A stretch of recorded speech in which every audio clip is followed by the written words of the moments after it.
Hi, good morning. My name is Bella Turk. I'm a postdoc at Kennedy Krieger, and I will be moderating the 11 o'clock session. If we could please kindly pause the recording for the next session. Thank you, Henna. I would like to introduce the next speaker. That is Miss Christina Del Greco. Ms. Del Greco is a PhD student in the Department of Human Genetics at the University of Michigan Medical School, and they're in the Antonellis laboratory. Their project is to define the molecular mechanisms of diseases caused by mutations in mitochondrial tRNA charging enzymes. Welcome, Christina. Thank you.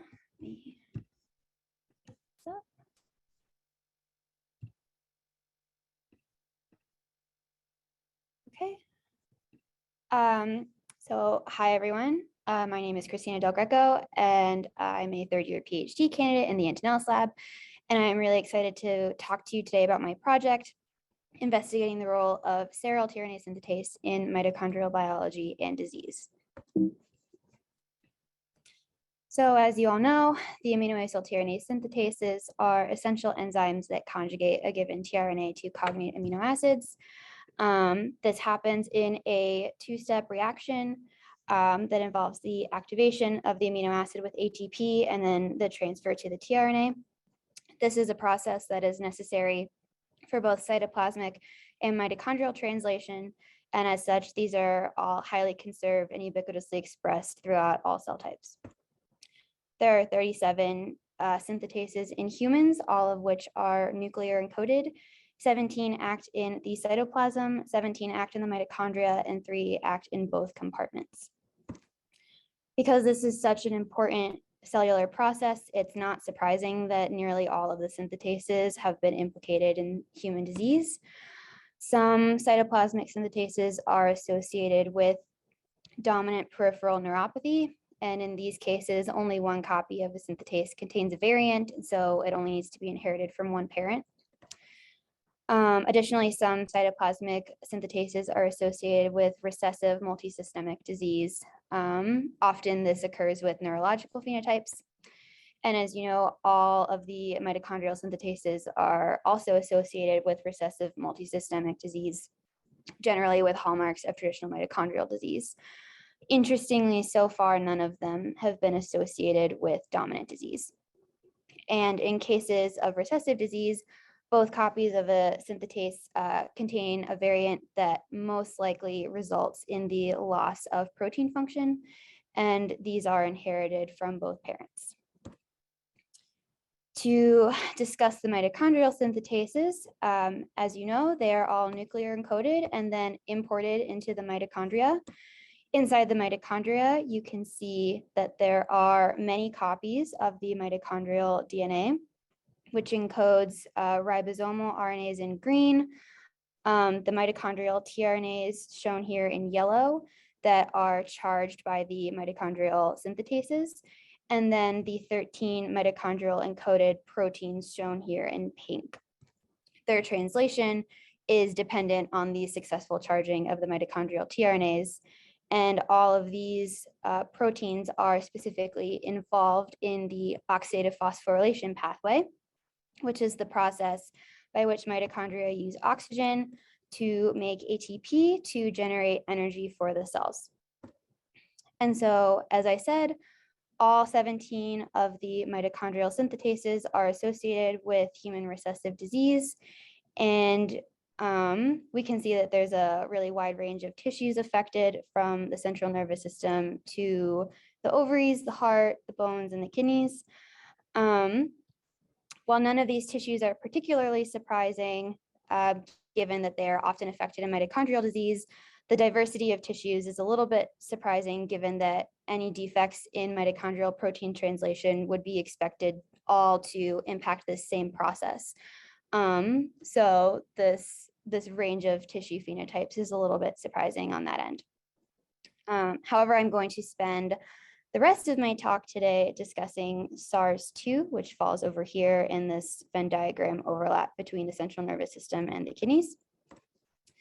So SARS-2, or mitochondrial seryl-tRNA synthetase, maps to chromosome 19 and charges serine to the appropriate tRNA in the mitochondria.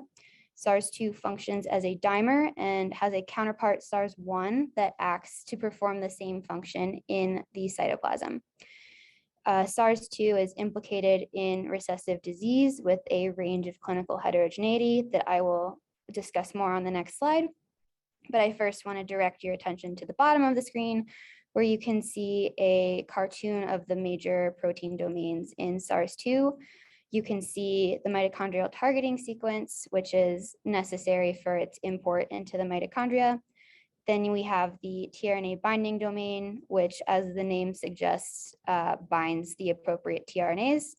And then after that, we have the catalytic domain, which is responsible for performing SARS-2's enzymatic function of charging tRNAs. We also have within the catalytic domain, the dimerization domain, where one subunit of the SARS-2 dimer will interact with the other subunit, as well as the serine binding pocket, which is where the serine amino acid binds. So as I said, SARS-2 variants have been associated with a spectrum of recessive disease phenotypes. On one end of the spectrum, a central nervous system phenotype called progressive spastic paresis has been observed, and this is associated with increased muscle tone and limb spasticity. There have been 2 patients identified with this phenotype that both have 2 copies of a splice site variant that leads to the frame shift of the protein. On the other end of the spectrum, a multi-system phenotype called Hooper syndrome has been reported in 6 different patients. Hooper syndrome stands for hyperuricemia, pulmonary hypertension, renal failure in infancy, and alkalosis, and is also associated with respiratory failure and global developmental delay, and tends to be fatal after a few years of age. All 6 of these patients have some combination of 2 different missense mutations, which lead to single amino acid changes in the protein. And finally, there has also been 1 patient identified that falls sort of in the middle of this spectrum that has some shared phenotypes with Hooper syndrome, such as pulmonary hypertension, but also has some nervous system phenotypes, such as cerebellar atrophy. And this patient also has 2 different missense mutations.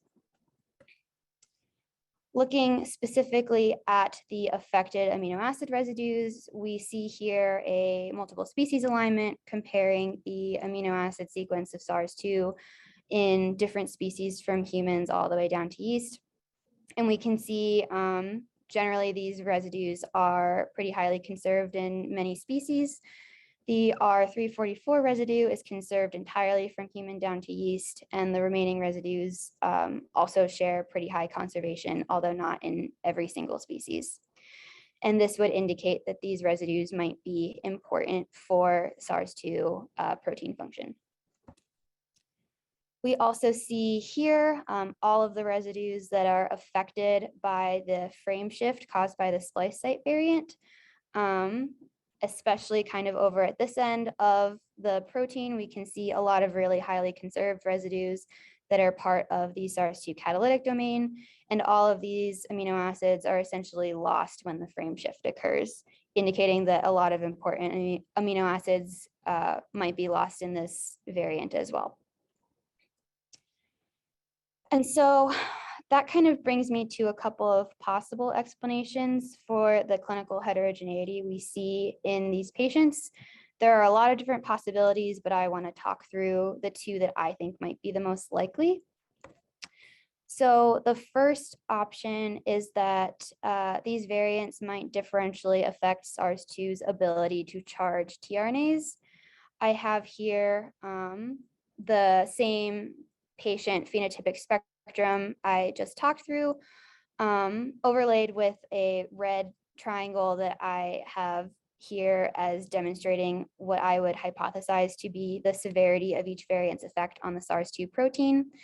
And because the variants associated with Hooper syndrome tend to cause a more lethal disease phenotype, I would expect that those variants might have a more severe effect on the SARS-2 protein than the variants associated with the progressive spastic paresis phenotype. A second option is that these variants affect distinct SARS-2 functions.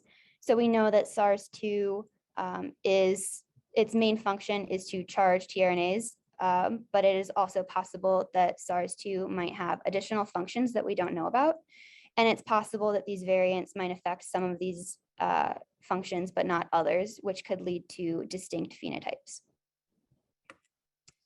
So that brings me to two overarching questions that I am working to address in my PhD work. The first is, what is the full spectrum of loss of function variants in SARS-2? And the second is, how do pathogenic SARS-2 variants affect SARS-2 protein function, and how do they impact the function of the mitochondria?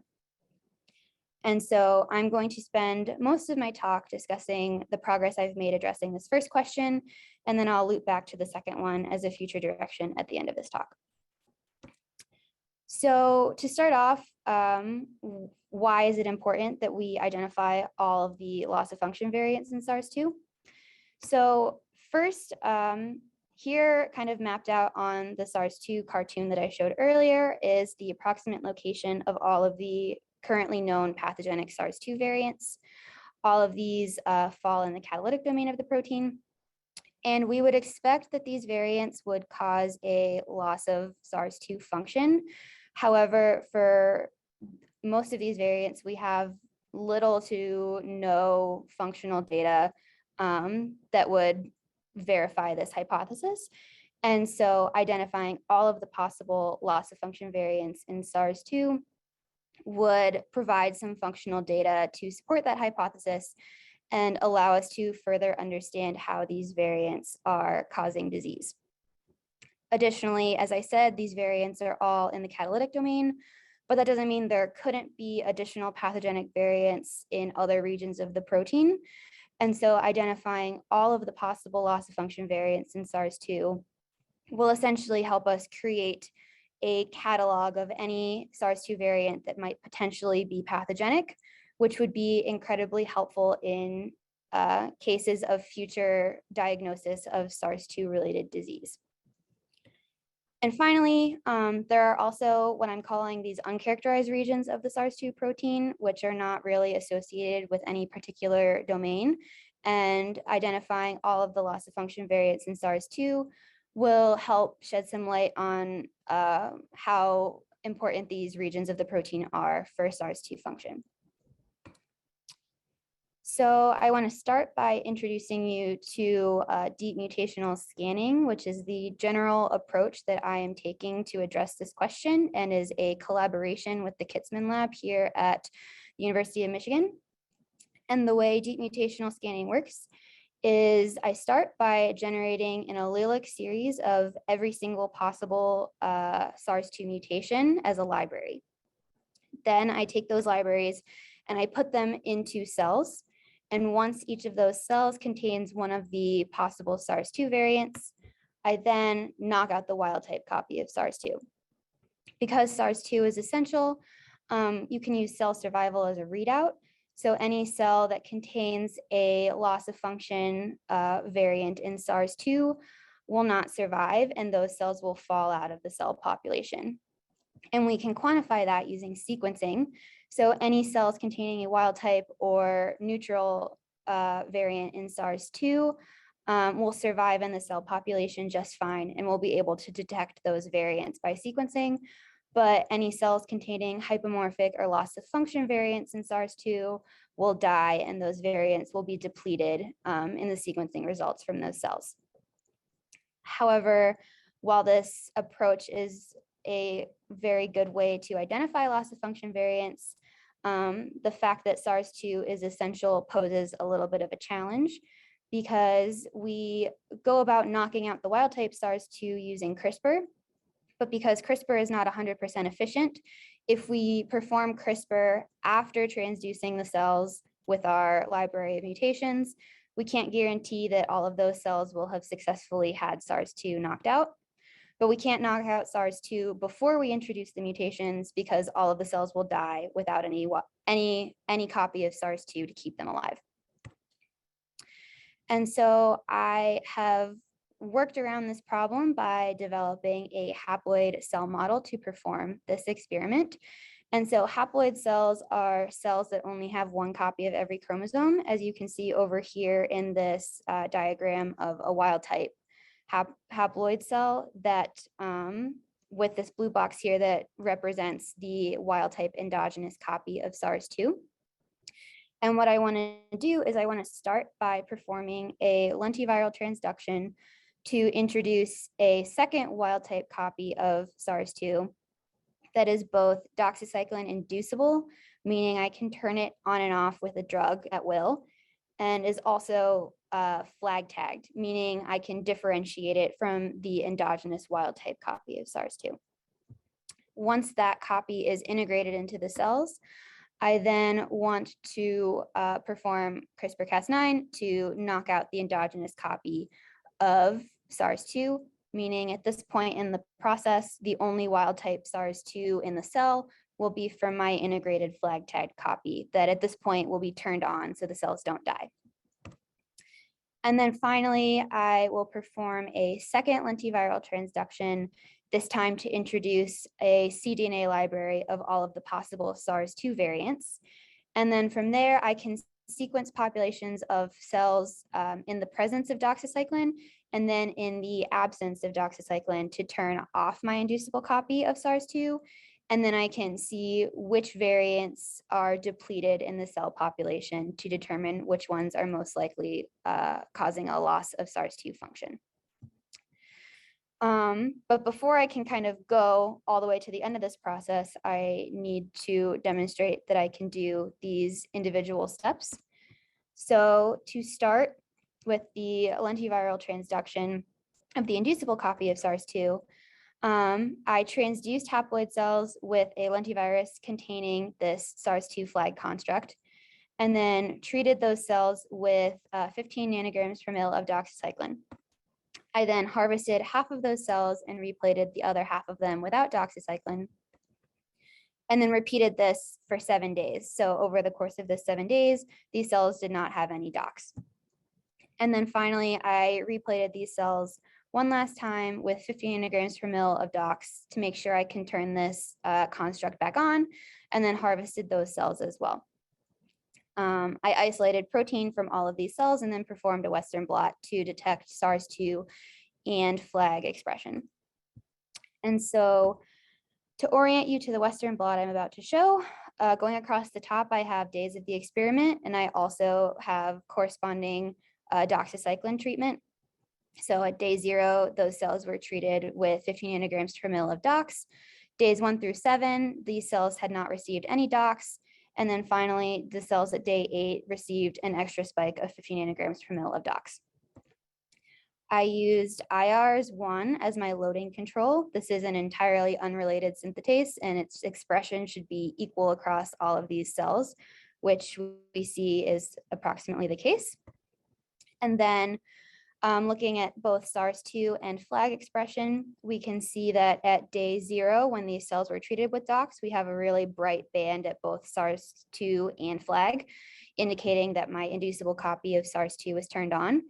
And then as we take away the dox going from day 1 to day 7, in the SARS-2 lane, we can see SARS-2 expression decreasing over time to eventually what is only endogenous levels of SARS-2.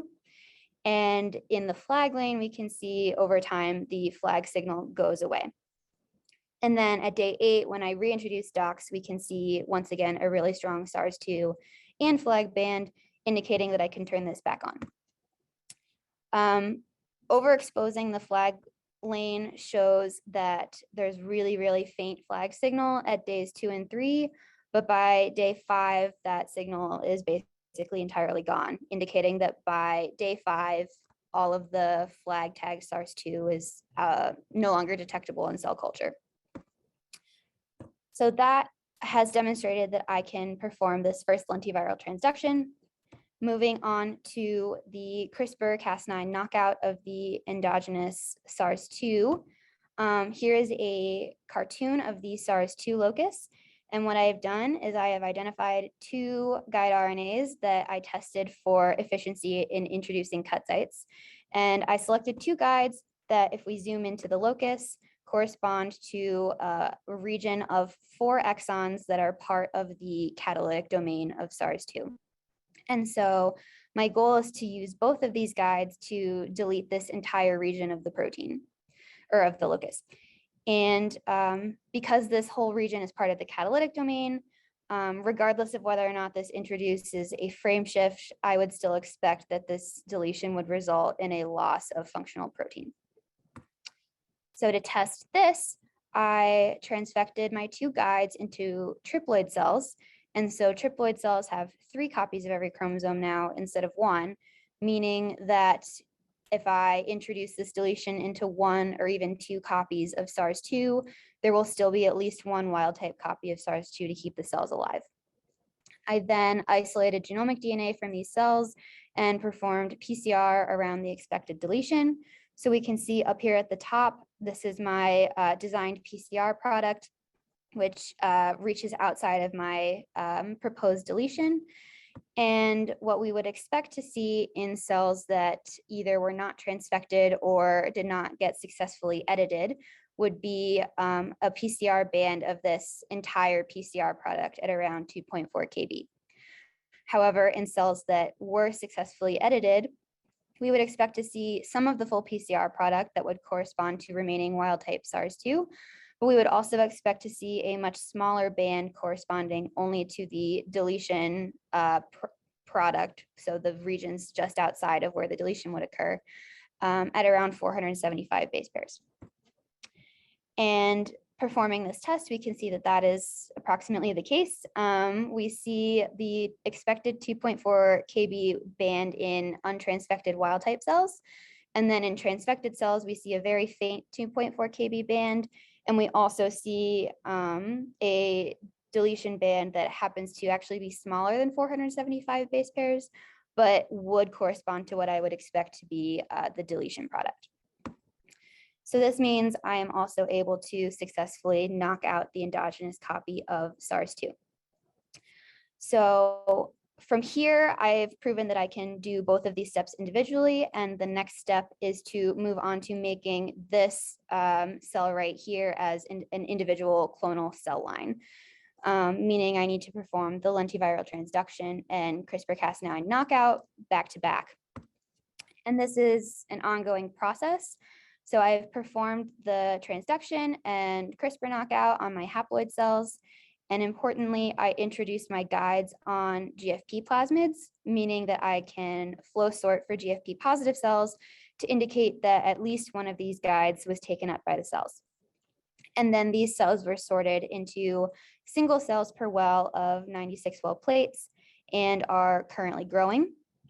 To show you a little bit about how this works, what the important axis here is the x-axis, which corresponds to GFP signal. And we can see when we compare a GFP negative to a GFP positive control, if we look at all of these dots, which correspond to cells, we can see a very different distribution of GFP signal in the negative versus positive cells. And then we can use this difference to sort of box off which cells would be pretty confidently GFP positive, and then use that over here in my experimental cells to identify which cells definitely have GFP positive signal. And these cells in the box over here were the ones that were sorted into single cells per well. And so the next steps here would be to finish generating and validating these clonal haploid cell lines that contain both my integrated inducible wild type copy of SARS-2 and an endogenous SARS-2 deletion. And this is in progress, and I excitingly have some promising data. So once again, we're looking here at a PCR gel of wild type hex cells and the CRISPR hex cells, or triploid cells, sorry, which I showed earlier. And we can see the expected 2.4 kb band in wild type cells and an expected deletion band in my CRISPR cells. And then performing the same tests on a number of different individual cell lines that I have generated, we can see going across this gel, there are a number of different cell lines that contain what looks to be a deletion of the approximately correct size, indicating that there are a lot of promising candidates for cell lines for me to use for the rest of this experiment. And then relatedly, the other next step that I have to take is to generate the actual lentiviral libraries of all of the possible SARS-2 mutations to transduce into these cells and then actually perform the deep mutational scanning experiment. And so that kind of sums up what I've done addressing this first question. I'll talk super briefly about the second question, which is how do pathogenic SARS-2 variants affect SARS-2 function and how they impact the mitochondria? This is sort of a future direction that I'm hoping to do as I go further into my PhD. And my goal is to use, once again, haploid cell models of pathogenic variants. And in this case, I want to actually knock in each of the known pathogenic variants into these haploid cells. And using haploid cells is really important because it means that I can study each of these individual mutations in isolation, so I can actually determine the specific effects of each of the individual mutations. And then from there, I want to use these cell models to assess how different variants affect mitochondrial function, whether that's mitochondrial protein translation. So are certain proteins, maybe proteins with more serine content, more affected by defects in translation, or is there just a global defect in protein translation in the mitochondria? I want to look at respiratory mitochondrial function, so things like how mitochondrial oxygen consumption and ATP production is affected by these variants. And we can see on the right a little diagram of an oxygen consumption assay that I might perform on these cells, which involves treating cells with this purple fluorescent molecule that is repressed in the presence of oxygen, and then cells that successfully consume oxygen will release that fluorescent molecule to get a fluorescent signal, but cells that do not efficiently use oxygen will show less fluorescence, and we can use fluorescence as a readout for oxygen consumption. Additionally, I can look at other mitochondrial functions, like do variants impact reactive oxygen species or maybe potential SARS-2 binding partners. And so for some general implications for this work, identifying all of the possible SARS-2 loss of function variants will allow for expedited diagnosis in future cases of SARS-2 related disease, and will also provide functional data identifying the most important regions of the protein. Additionally, assessing mitochondrial function of pathogenic SARS-2 cell models will identify downstream consequences of SARS-2 variants and may explain the genotype-phenotype correlations we see regarding the clinical heterogeneity in these cases. And with that, I would like to thank everybody in my lab, as well as the Kitzman and Meisler labs, my thesis committee funding, and the Michigan Vector and Flow Cytometry course. Thank you so much. That was excellent. We have a couple of general questions, which I'd like to then put at the very end of the session, since it applies to all speakers from Ms. McGinn. We have a RNA also target your docs. Wouldn't that gRNA also target your docs, inducible construct causing frame shift? Have you considered having an inducible model where you integrate LOXP sites at the SARS-2 genomic locus to have an inducible knockout driven by the Cre recombinase? So that is, that's a good question. I have not thought about the LOXP system, but that would be a good second approach. Something that I didn't mention that you're right, it's that guide would in fact target my inducible copy. I introduced a couple of synonymous changes into my inducible copy of SARS-2 so that the PAM sites for that guide would have been ablated. So that guide will no longer target that inducible copy. Excellent, thank you very much. And I would have just one final question.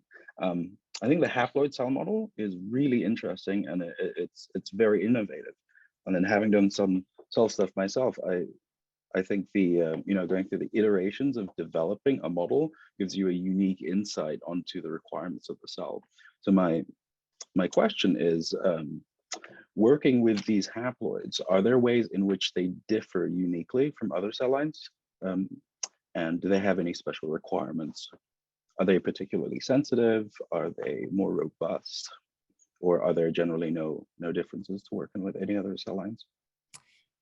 That is a good question, and I don't have a lot of experience with other cell lines. I do know that they use a different media than like things like hex cells would. So there's also the consideration that sometimes they spontaneously decide to go diploid. So I have to kind of get all my experiments in before they do that. But I don't know a lot about the specifics of like how culturing them would be different than other types of cells. Right, thank you so much. That's excellent. Thank you very much, Christina.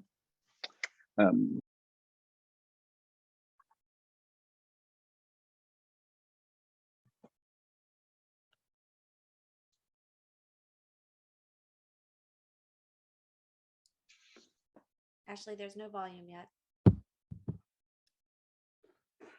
Okay, I'm not sure why the volume isn't working.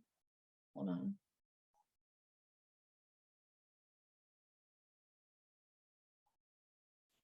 I will.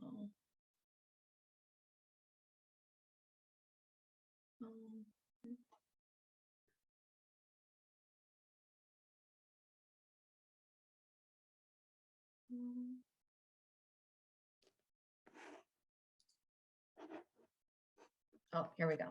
Okay. Can you hear it now?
My name is Rochelle Monahan and I'm Sawyer's mom.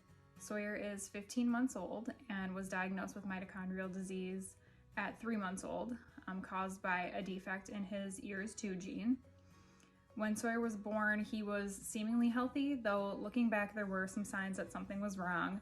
At about 5 or 6 weeks old, he started eating less and he was vomiting a lot. He wasn't able to gain weight appropriately.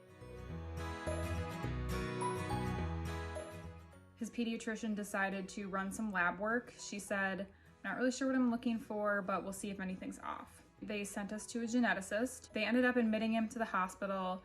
He was not doing well with feedings and not able to gain weight adequately at that time, so he was considered failure to thrive.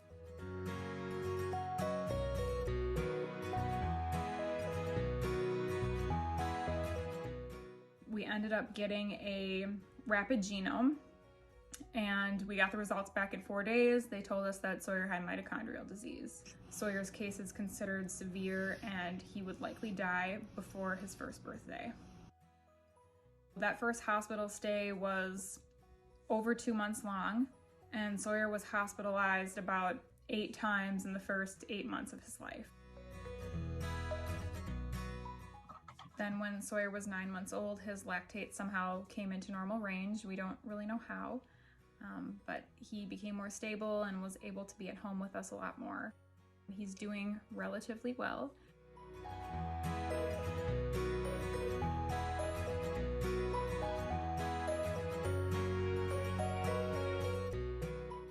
I think one of the biggest issues for him is his low muscle tone and muscle weakness. Developmentally, he has fewer skills than a newborn baby. He's unable to lift his head. He can't sit up, crawl, walk, stand. He can't eat, so he is fed 100% via G-tube. We are starting to see a lot more emotion from Sawyer over the last 4 months. Wiggle, wiggle, wiggle.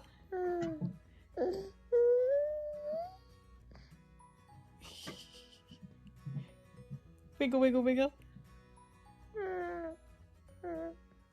Does that make you laugh?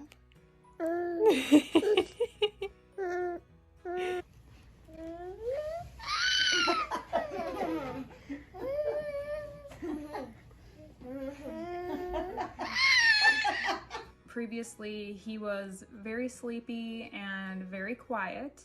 Now, when he's awake, he is talking and yelling, and he cries when he's sad. He whines when he wants to be held. He smiles and he laughs.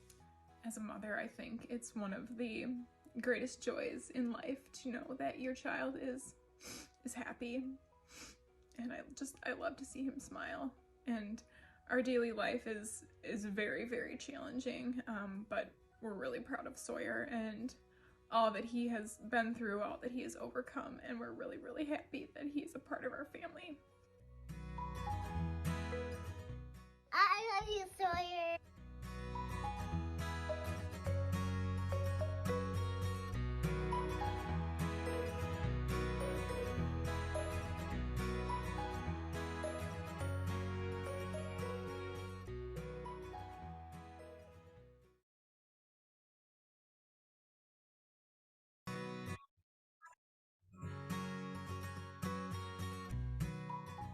Meet Nora.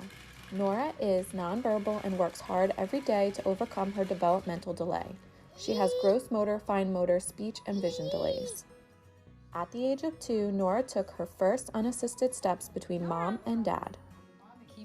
Nora continues to bring joy to her family, friends, and to all those she meets.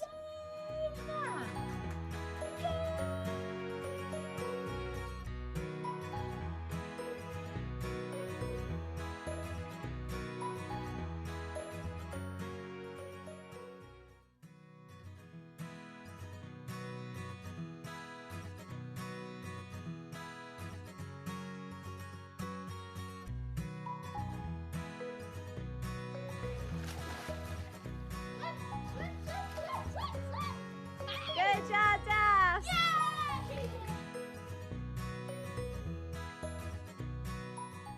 Daphne was born 7 pounds, 1 ounce. No issues during pregnancy. She was a little tired, sleepy after delivery. At 4 months old, we tried feeding her, baby food. She showed no interest. We started talking to our pediatrician. She said, "Oh, if she's not sitting up by 8 months, we'll refer you to a neurologist." Dad,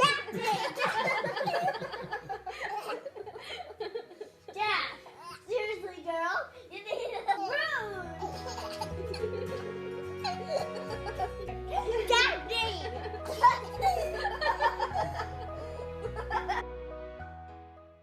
That neurologist ordered everything under the sun and actually thought at that point that she had SMA. She was 6 months at this time, and she told us that she would be dead by 8 months old.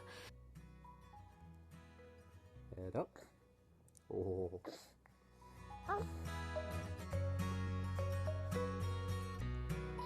Hey. It was the hardest news I've ever received.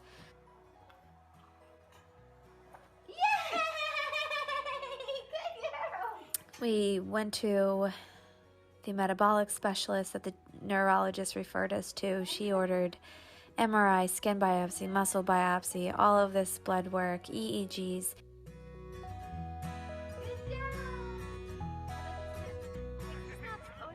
And sure enough, there were red flags. We had already processed the genetic testing before Daphne had a neurological regression at 11 months. She lost the use of her hands, arms, and the ability to roll over. It was then evident that something serious was going on. We did an emergency MRI. We saw a leukodystrophy of some kind. Good job! That was a good one. And we expedited the genetic results a week later. We got the full picture of her condition. How do you get off that couch? Do it. Do it. Wow, and she's way fast these days. Come on, have your hand. Good job. Oh. And that's how Daphne gets down to lay down. No, she's gonna roll over on us. Hi. What are you doing, stinky baby? Daphne started walking at 3, just before she turned 4 years old.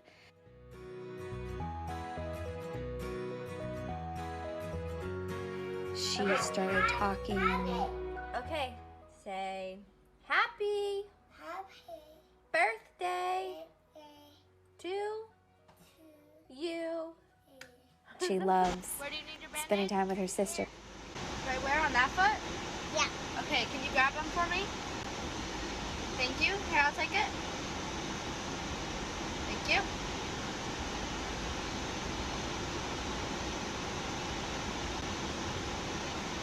All better.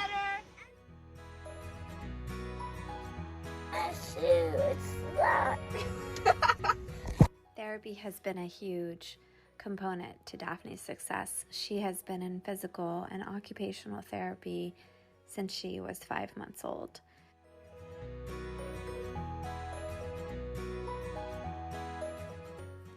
Since her diagnosis, Dr. Abner and his staff have helped Daphne avoid hospitalizations by seeing her in his clinic or providing over-the-phone consultations when she's ill. He's been willing to continue to fine-tune her cocktail of supplements. As parents of children with mitochondrial disease know too well, the arduous journey to diagnosis is often measured in years, not weeks. Dr. Abner, by bringing together his diverse team of geneticists, neurologists, researchers, and physicians, was able to shortcut that process for us and get Daphne on the right treatment plan by her first birthday. We went skiing for the first time. She loved everything about it. We got on a lift, not knowing how it was going to be, and she was glowing. Daphne finds joy in everything she does.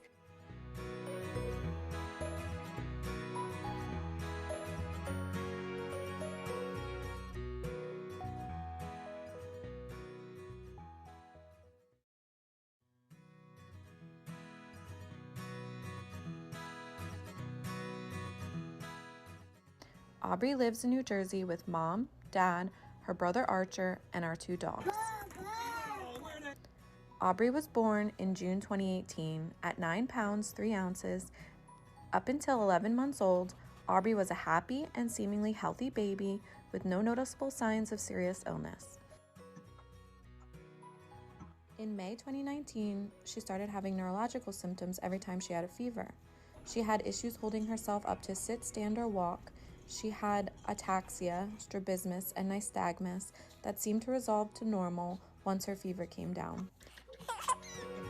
Open your mouth. Ha ha ha.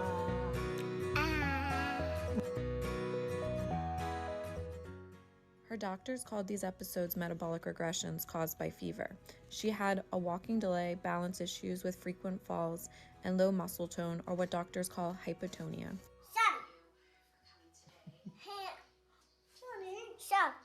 Shuck. Hug. Oh, you're hugging the shark. Her main specialists are her mito doctor at Children's Hospital of Philadelphia and her leukodystrophy doctor at Kennedy Krieger Institute in Maryland. Be gentle, Falco. Don't worry, Mom. He's being gentle with me. He is being gentle with you? Yes, he is. Oh, okay. Come on, Mister. Come on, Mister.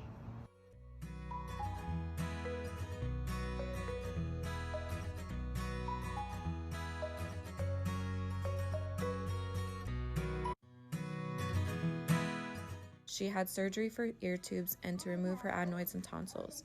Hello, Daddy. So good. Look at Grandma. I love him. I know. Look at his cheeks. Look at his little cheeks. His little nose. And his little nose. My sister and Ricky. You're a big sister. Right. We've experienced many different types of emotions since then, from tremendous sadness, fear, anger, denial, frustration. I like you. You did lick me. Now I need a huggy. Dammy loves you. So much. I got you. You got me. Hurry up. Oh my goodness. I love you. I love you too. Dad's gonna be so impressed on me. She is going to be so impressed with you. I know how to ride me bike. You do know how to ride your bike. Aubrey takes a compounded medication called the Mito cocktail that has about 11 different components or supplements compounded together, including ubiquinol, NAC, riboflavin, vitamin B complex, creatine, and leucovorin, among a few others. It said, roar! I'm kidding me. But you snapped it, so he can't fix it. Yes, he can. He's a fixer. Come on. We will keep going, keep fighting, and keep believing in her against what feels like impossible odds. My mom is the best. My mom is the best. And Dr. Abby. Baby sick. Baby sick. Yeah. Oh, baby. Oh, baby. What's wrong? Baby crying.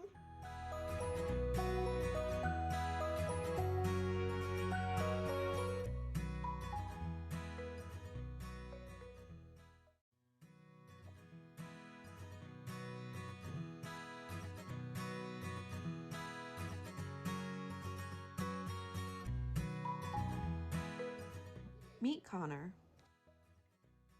During a viral infection at 21 months, Connor lost the ability to sit, crawl, walk, or talk.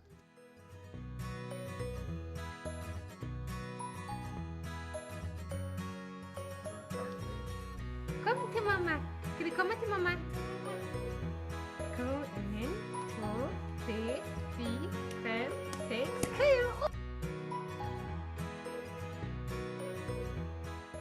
Connor loves Paw Patrol, diggers, dinosaurs, and skateboards.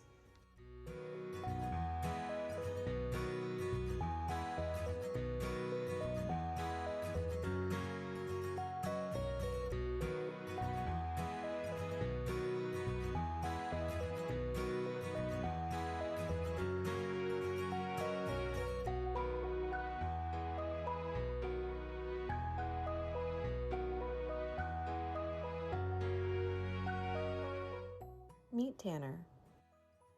Tanner's pediatrician referred the family to a neurologist due to developmental delays and small head size at 4 months old. The MRI showed white matter disease in the brain. Tanner cannot stand, walk, talk, or see clearly, and he is G-tube fed. He can eat some thick purees, but his swallow is not very good.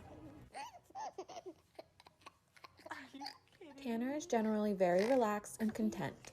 The family wishes they could see more of his personality, but overall he is doing well despite his diagnosis. We hope to see more strides forward for Tanner as he grows.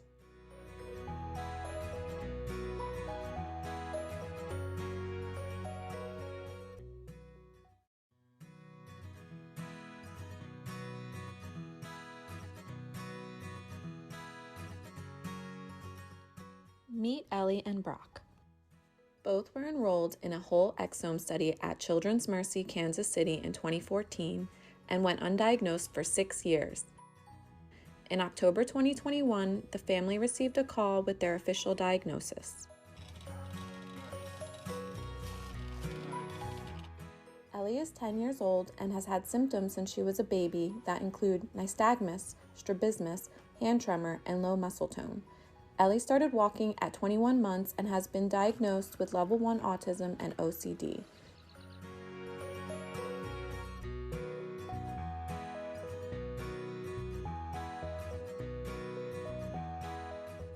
She has received physical therapy and occupational therapy. She had 2 corrective eye surgeries.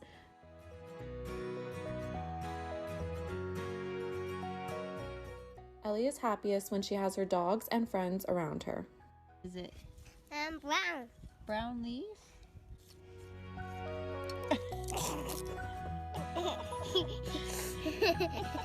What happened to your leaf? It broke down. Yes, I get dog food. It is dog food. Brock is 9 years old and started with symptoms in infancy as well. He had more significant delays than his sister. He started walking and talking around 33 months and had multiple therapies, including PT, OT, speech therapy, and vision therapy. He has hypotonia, ataxia, nystagmus, strabismus, gait issues, walking fatigue, and ADHD. Brock enjoys playing video games, watching TV, and building with anything he can get his hands on.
Meet Julio.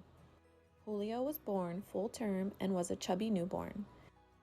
He started to lose weight and got an NG tube at 12 days old. Then he lost the ability to laugh, babble, and play. He no longer cried. It was devastating to see. He slowly regained the ability to smile, cry, lift his head for the first time. It was the greatest joy to hear him cry.